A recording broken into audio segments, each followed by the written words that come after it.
Welcome to the Powering Unique You podcast.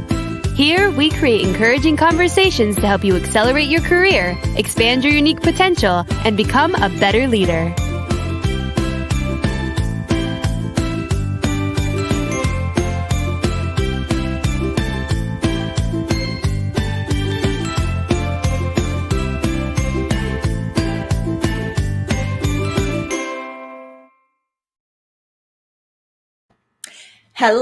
Hello, my friends. If this intro has not gotten you ready for this day, you know what? I invite you to stand up and stretch and do a little bit of a jiggling, maybe create some joy within. Hey, happy morning to you, or afternoon, or maybe evening. My friend, wherever you are, I'm so happy you are here.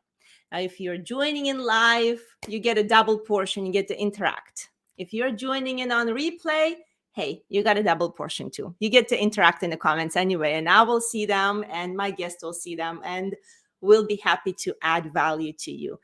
My name is Jana. If you're watching this first time, and I'm hosting this podcast just for you.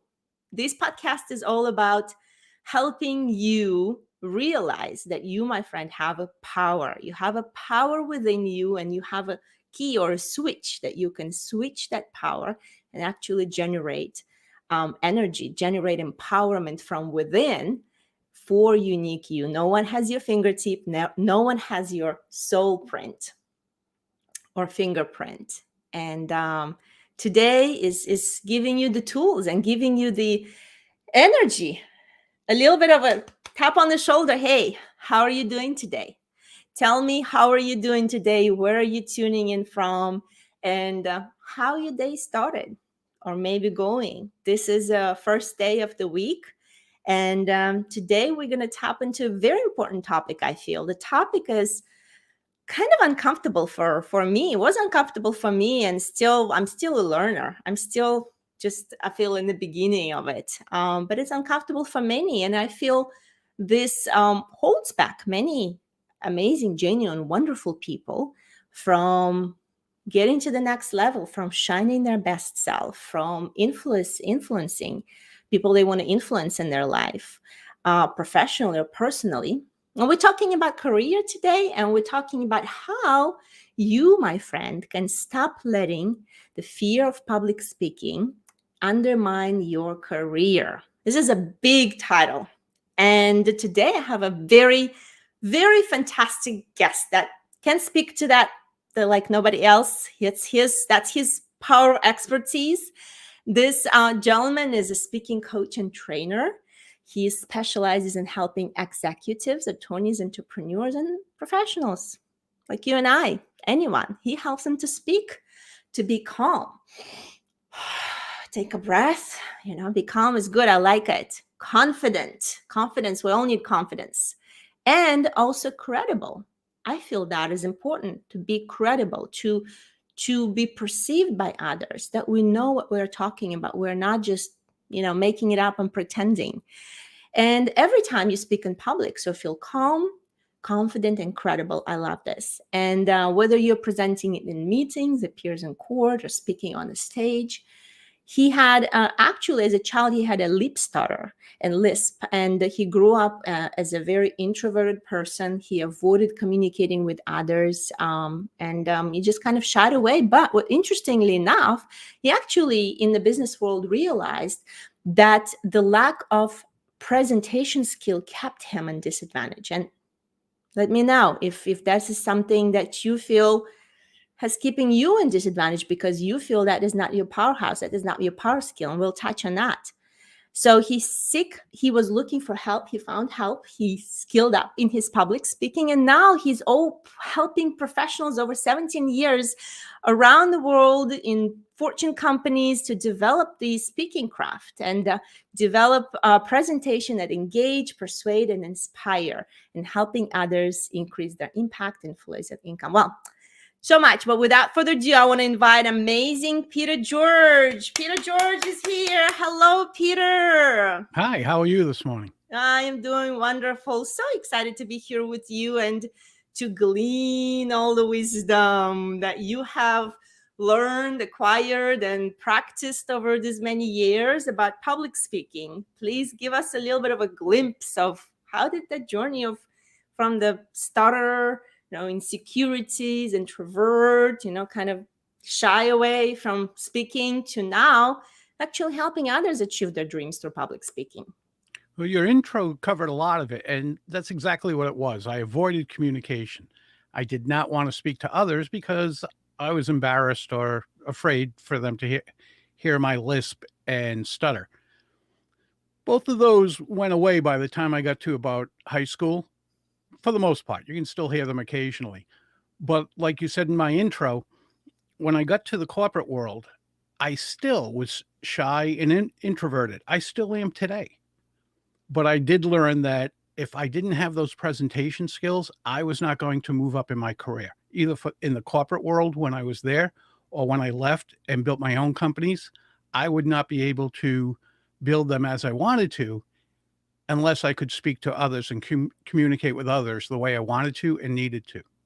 So I went and got help. Well, first of all, this shows you how far back this goes. First of all, I bought cassettes and I would listen to them in the car and get help. And the problem there was I couldn't get any feedback. Same thing with books. I loved books and I read them about public speaking, but I couldn't get feedback. Am I doing this correctly? Is there a better way for me? And so then I went to group coaching, which was awesome. But then I went and got help from a coach in a one-on-one situation. And that was tremendous. And that was years and years ago. And I've been studying and building ever since. And like you said, helping others, whether it's here in the US or other places around the world. I have people that I help as far away as Beijing, Hong Kong, Shanghai, and the like. I love this. I love this story so much, Peter, because it shows that it is a process. You've portrayed, and then sometimes we feel the process or where we want to be is like this, is like, okay, climb, climb, climb, climb, I'm arrived. But in fact, it's usually like this. It is. And you've portrayed that, you've got a little bit of a, help from the cassettes. Then you're like, it's not quite what I wanted. Maybe got a little bit of a climb from the, a team or online or kind of a group coaching. That's not what I really meant. But then you've been looking for help 101. You've got that, and you really, it feels that it became your passion, that you've overcame this hindrance, this fears, so to speak, of public speaking and presentation. And you are now building upon that and helping people globally. And that's, I love about, I feel more than anything right now, we have abilities and we have opportunities to impact lives, to impact people, to impact their businesses, their careers globally, just with a click of a mouse, right? Just here on this platform, there are people from so many countries that can join and watch that. This is phenomenal. We have Stephen joining in today saying they're doing well, love public speaking, and once you decide to enjoy it, you'll do great. Yes, Stephen, this is a great segue. And Peter, today's topic is really about how to stop letting your fears. So many people have fears, and I know through your journey that you described, I'm sure you've had fears. Those fears of public speaking undermine the career. You described that where you were and where, how you've got the help you needed and wanted.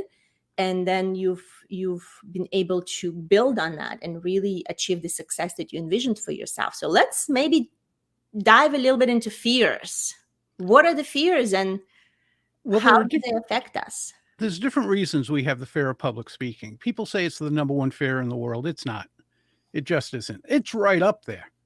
But it's actually behind snakes and spiders and things like that. So, and I'm petrified of both of those. I'd much rather be on stage than trying to get a spider out of the house. So we have these fears in us. But the thing about public speaking is, what is it that we're really feeling? Are we fearing that people are judging us? That's a big part of it. Yeah, there's the evolutionary side of it. There's what we were told when we were kids. Sit there, don't speak.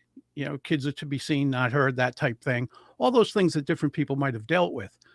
But a lot of it has to do with judgment or feeling that our opinion won't be respected or Mm-hmm. isn't good enough for Yeah. other people.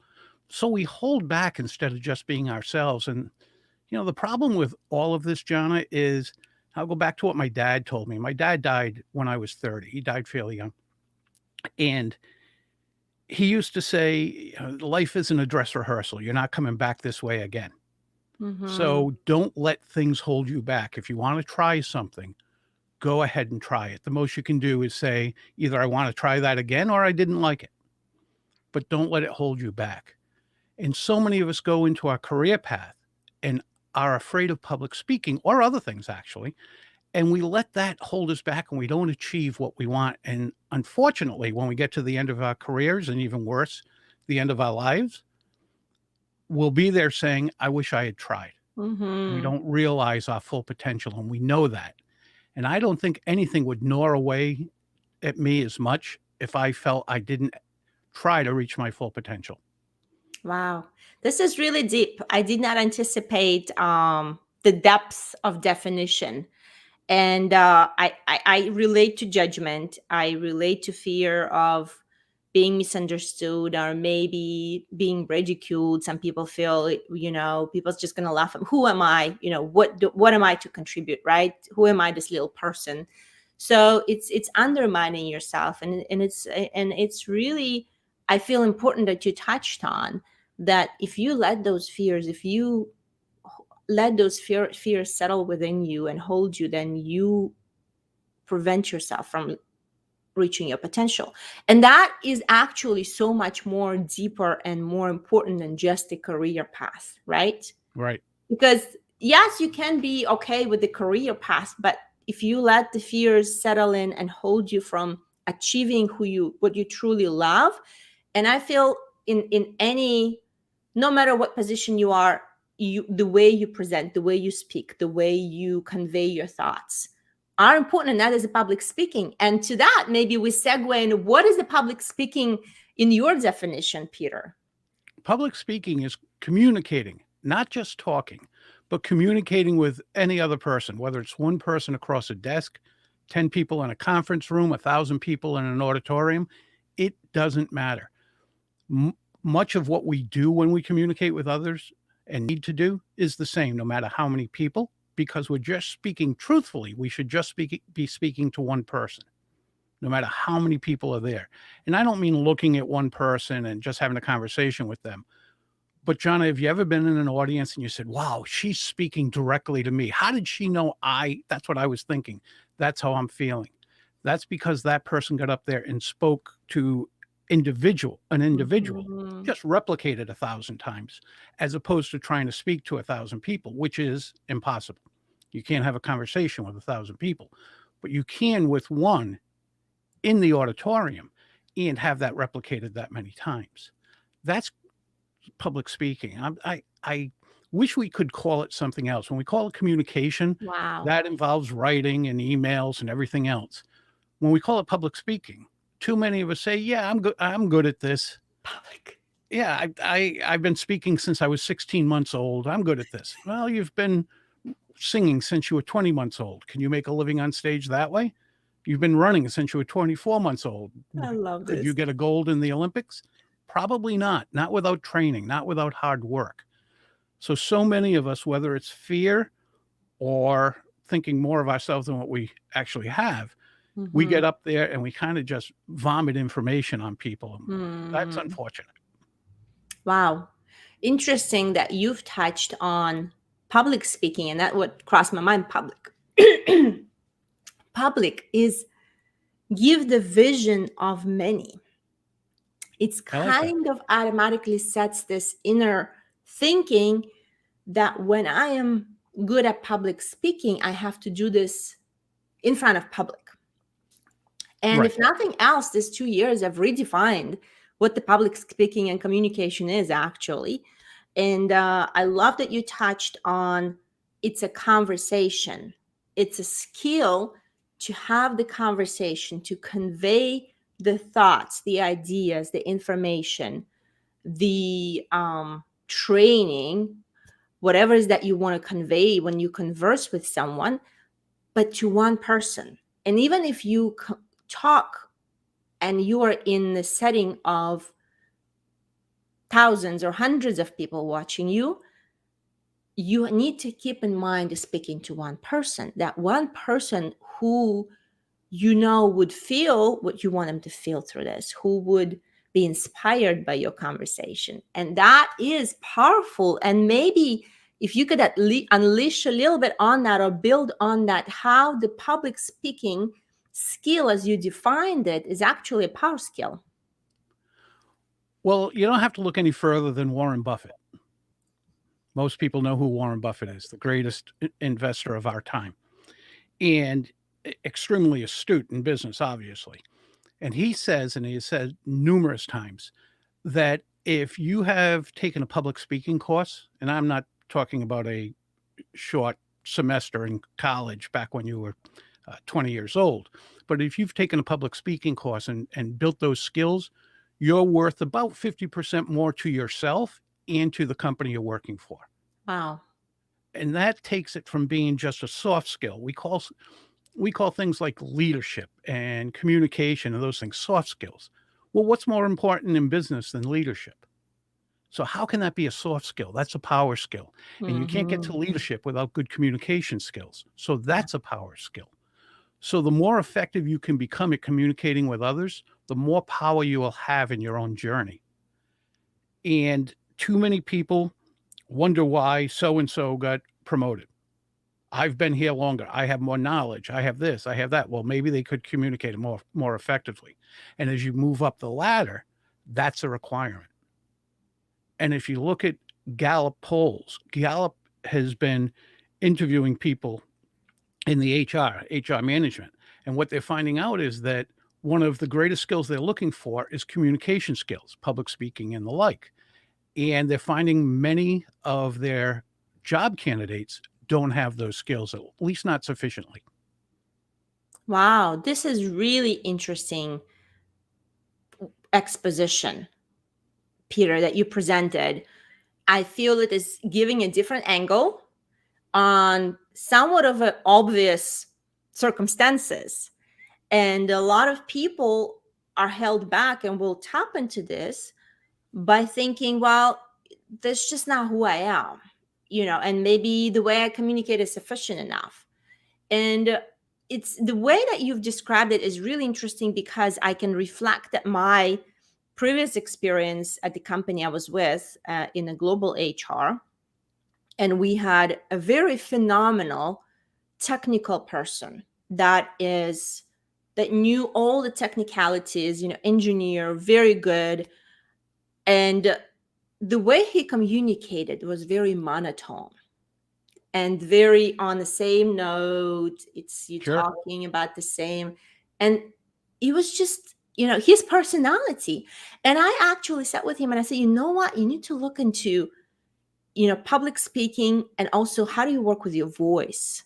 How do you present that is engaging, energizing? And it was really interesting that you've noticed to that not that he wasn't promoted, but I feel he was not promoted to the position that he was capable of. I think that he was overlooked in a way because of that. And I hope, today, wherever he is, that he's investing in himself, because I feel that would really skyrocket and complement his capacity and ability to make a big difference. And on the other side, I've met a phenomenal gentleman who was also, engineer, very technical mindset, but he was trained in presenting very engagedly, and it was just you could observe and how people's trajectory is built on the power skill that you've described, which is actually the communication, the public speaking skill that is a presentation of information and our thoughts and the way how we convey and converse. Yeah, again, it's not just knowing your subject and being able to open your mouth and utter the words. It's knowing how to have someone willingly open their mind to you and receive what it is that you're communicating with them. And that's very difficult. We protect few things like we protect our minds. So that's a survival skill. So it's learning to have them willingly open it, like they're putting a hinge on their brain and just opening up their skull, letting you insert it, and then closing their skull again. So that's public speaking. That's communicating. And that's when people go, oh my God, how did she know how I was feeling? How did she speak directly to me out of all these people? That's amazing. But the biggest thing is you have to get over the fear. You'll never get over the nervousness, ever. Everybody's nervous. Steve Jobs is nervous. Oprah Winfrey says she's nervous. Johnny Carson, if people are old enough to remember Johnny Carson, before Jay Leno, before Jimmy Fallon, he was the greatest of his craft. And he kept a bucket behind the curtain for 30 years. So when he was announced, he thought he would vomit. Never did, but he thought he would. We're all nervous when we get up in front of people. If not because we're thinking of ourselves, which we shouldn't be, it's because we want to help them and we're very concerned about helping them. So the nerves are always there. But Jana, here's the problem with a fear of public speaking. First of all, no one has ever had a death certificate that said cause of death, public speaking. People don't die because of public speaking. There's a huge difference between fear and danger. Yes. Huge difference. But our brain, our lizard brain, oldest part of our brain, believes that being in front of people is dangerous. So we have to work over that. And then again, if the environment you grew up in, what your teachers, your parents, and others told you, you might have to get by that. That's all psychological. And a lot of people say, well, just get over it. Well, if it's real to you, it's real. So you still have to work on that. Yes. But you want to work with the nervousness. And what do most people say? What if I screw up? What if I forget what I'm going to say? What if they don't like me? What if I, me? And we put all that onus on our shoulders, all that weight on our shoulders. Well, if we take that off of us and realize we're just there to serve people, we're there to give them information in a way that they'll receive it, but give them information so they will take it and it will benefit them. Now we're putting the focus on them. And what I like to say is, metaphorically, we make a mistake in lighting a room. You put a speaker up on stage. Now they don't turn the house lights as low or low at all, where they used to put the audience like they were in a cinema. Yeah. But we put the light on the wrong person. We put the light on the speaker. But we're there to enlighten the audience. Yes. Not that the speaker should be in the dark, but metaphorically, we should switch the way we do that. And put the light on the audience and help them. We're there to do nothing but serve them. I absolutely admire the mission and the passion that I hear and just absorb from, just a few sentences that you shared, that it is so important. And I feel that is where there is also more of an inner definition. Why do you want to go and improve your public speaking? And a lot of people, they seek that power skill to grasp the power of, let me showcase myself more, right? And there is a people that they should just genuinely sense that. And I feel when people coming from this service mindset, from this service mission, and they are working on that power skill, then the power is a completely opposite. The power is to capture, as you said, the audience, capture that one individual mind, replicate it many times, and ignite something within them with that information, whether it's encourage. I think encouragement is needed so much nowadays, more than before, inspire and educate and maybe entertain, whatever it may be. But move the needle toward what that service that you've envisioned that you are there for. And we're just it's a tool. We're a tool, no different than a car, right? And they're all different cars. There are 4x4s, there are luxury cars, there are fast cars for different needs. And that's what we are. There are different speakers, there are different presenters, there are different people in business for different needs. But we're all doing the same thing. No matter what vehicle you need on that specific day for that specific journey, you have the same thing with people. How are you going to communicate on that day? How can you get your journey, but more importantly, others to get where they need to go? And that Yeah. makes a difference. When we start looking at it as a service, that we're Hmm. not speaking, we're serving people just through speaking, then again, we take that weight off our shoulders and we focus on them. I'm writing a book that'll be out hopefully in a few months, and it's called It's All About the Audience, because it is. I love this. And yes, please keep us posted on your book and the launch and how it's all going. We have Stephen also adding some thoughts saying, love the insight, taking the focus off of you, the speaker, and a great way of reducing the fear. Make it about them, not about you. This is really good.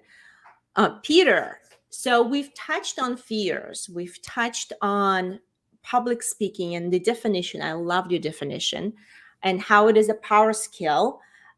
We've touched on how it can undermine your career. Now we know, these all these pieces of puzzles. Now, maybe give us some practical 3 points or 2 points of how can I stop letting these fears? What can I do? And one of those, I think you already mentioned, is not to think about yourself. It's not about you. You're not the center. Think about the people you serve. But maybe some other encouragement or practices that you've developed through your career that you are teaching. Okay, I'll give you three. And first of all, it doesn't go away overnight. It never goes away. The nerves never go away. The fear will, but the nerves won't. First one, we already talked about. Make it about the audience. It's all about the audience. The second one is, and we think we do this all the time, breathe. We don't breathe all the time. We take in oxygen, but we only fill about a third of our lungs.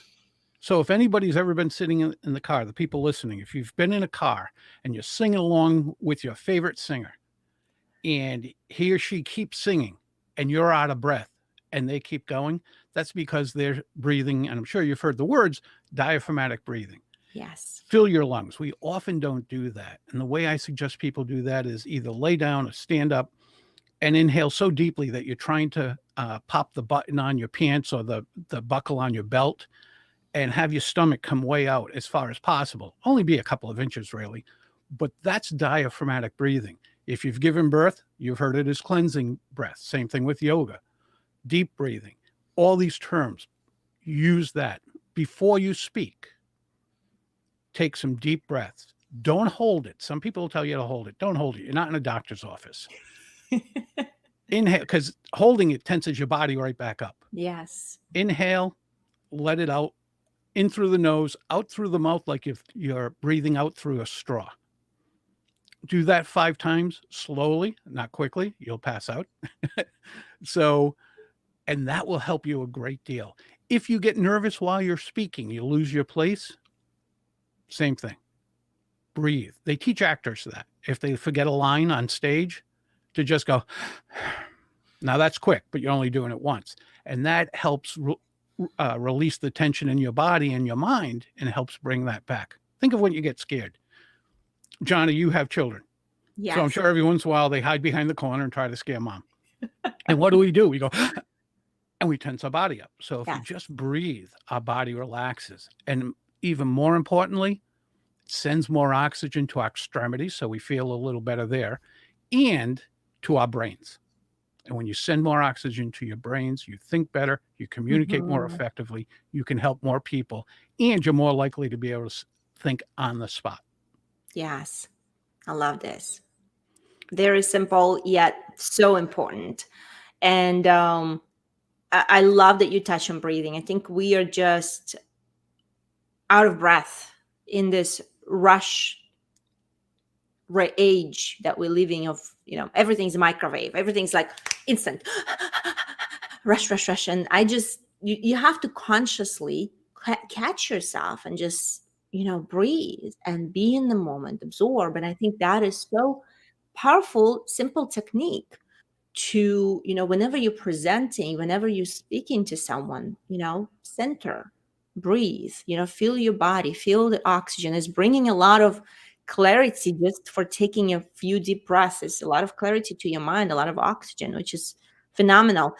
Peter, how about the voice techniques? How does that play in public speaking? Maybe give us a hint or a tool that is that can be used right away.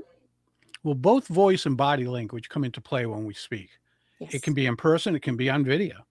Our bodies make a great deal of difference. We communicate on two levels, the conscious level and the unconscious level. The unconscious level is what we're picking up without even realizing it. Think about when you speak, you raise your eyebrows, you don't know it. And the thing is, I don't say, oh, she just raised her eyebrows. She must be excited or in wonderment or whatever it might be. But my brain does. My brain notices that. So that's the unconscious level. And other things we do. So when it comes to voice, don't be monotone. Put some intonation in your voice. When you're happy, your voice goes up a little. When you're really either sad or there's drama or making a big point, your voice goes down a little. Yes. I'm not saying you have to go up there and act when you're speaking at the office or whatever, but there is some of that. Think of when you're speaking to your kids, right? Your voice changes depending on what the situation is. Yes. If it's a birthday party, your voice is going to be a little higher. You're going to speak a little faster. If you've told them to get ready for school this morning and they're taking their time and they're going to be late, your voice changes a little. Probably gets a little deeper, a little more forceful, especially when you spoke to them for the third time, because that's what happens when parents speak for the third time. Although some parents will then start screeching, which then as children, we just laughed that we got our parents that far. And that happens in business as well, is that if you lose your intonation, people are more concerned about that than they are. They're concentrating on that as opposed to what you're saying. Yes. So use your voice as you normally would. The problem is when we get up to speak, we often just start now because we're nervous speaking more like this and just, this is what we're going to do in the first quarter and this is what's expected in the third quarter and Q4 will end like this. And that's when people say, he could have just emailed this to us. Send a PDF. You're doing the very same thing. No intonation whatsoever. That's the written word. Yeah. You know, as most of us would write it in a business situation anyway. So make sure you start trying to use your voice. Just watch actors, watch television, watch a sitcom, watch a drama, see how they use their voices. It'll make a great deal of difference in how you communicate to anyone, a significant other across the kitchen table, people across a desk, conference room, auditorium, anybody. I love this. Simple. Yeah. I think paying attention is important. I also feel it's awareness. It's observation and noticing your own voice, noticing other people's, learning by picking the clues. All of these are important as well. And I love, Peter, that you've came in today to share your wisdom, to share the insights, share some techniques and tools and how to stop letting your fears undermine fears of public speaking, undermine your career, undermine you growing your business, undermine you achieving for that next goal or next vision of yours. And I know, Peter, that people can reach out to you to help, to ask for help, to actually improve that area, that power skill. Maybe how can they find you, Peter, if somebody's interested to explore more? Really simple. They can just go to petergeorgepublicspeaking.com and they can contact me directly there. They can even set up on my Calendly link that they'd find there a time to speak. And they can also download 52 free public speaking tips. One comes out once a week. That'll help them. That is They fantastic. can do all of that. But truthfully, Jonna, I just encourage them to get help, whether it's through me, someone else in my industry, Toastmasters, courses online. Get help, get where you want to go. Don't look back and say, I wish I had. This is powerful and important. Don't look back. And I say, interestingly, from your story, you didn't go and invest right away in working with someone one-on-one. And I feel in any skill that we want to develop, first is awareness. And this is what we're talking about today. Don't let that fear stop you. gain that awareness to look around at your results in your career, in your life, and say, is this a possibility that your fears of judgment, the fears of not being good enough and not really speaking the way you want and presenting the way you are capable of, holding you back? So perhaps start somewhere, whether it's a book, whether it's a podcast, whether it's some kind of a group type of coaching or training. You mentioned Toastmasters is a great resource. Or if you feel that you've improved or you've worked on it already in some degree, maybe it is time to hire some one-on-one support that you could get that reflection, you could get that feedback. And Peter, I'm sure will be very happy to support and serve you with that. Peter, thank you so much for today's conversation. Very insightful, very encouraging. And any parting wishes or parting words of wisdom that you would like to share with our audience today? Yeah, we can use a lot of different cliches, but to make anything happen, you have to start. So just decide that you're going to start. You won't die from public speaking. You'll be nervous. You'll screw up. I've made every mistake you could possibly make. And tell you the truth, Jana, what they are now are my favorite stories. Yeah. Every time, whether it was in the corporate world or on stage, all those mistakes are now my favorite stories. Died 1,000 deaths at the time. So with all that, just go out and do it. I love this. Just Simply go out said, and do it. harder to do, but make it happen. I love this. Thank you so much, Peter, for coming in today. And next time, when we have Peter back on, we had a quick chat before we went on live. We're going to ask him all the questions about all of the good things that he has on display behind his back. So watch out for that episode coming up sometime in the future. And that is going to be, I believe, very interesting conversation. I'm also interested to hear those stories, though, with the mistakes. I think we can maybe somehow keep them together. So thank you so much, Peter. I appreciate you coming. Thank you for having me, John. It was a pleasure. Have an awesome day.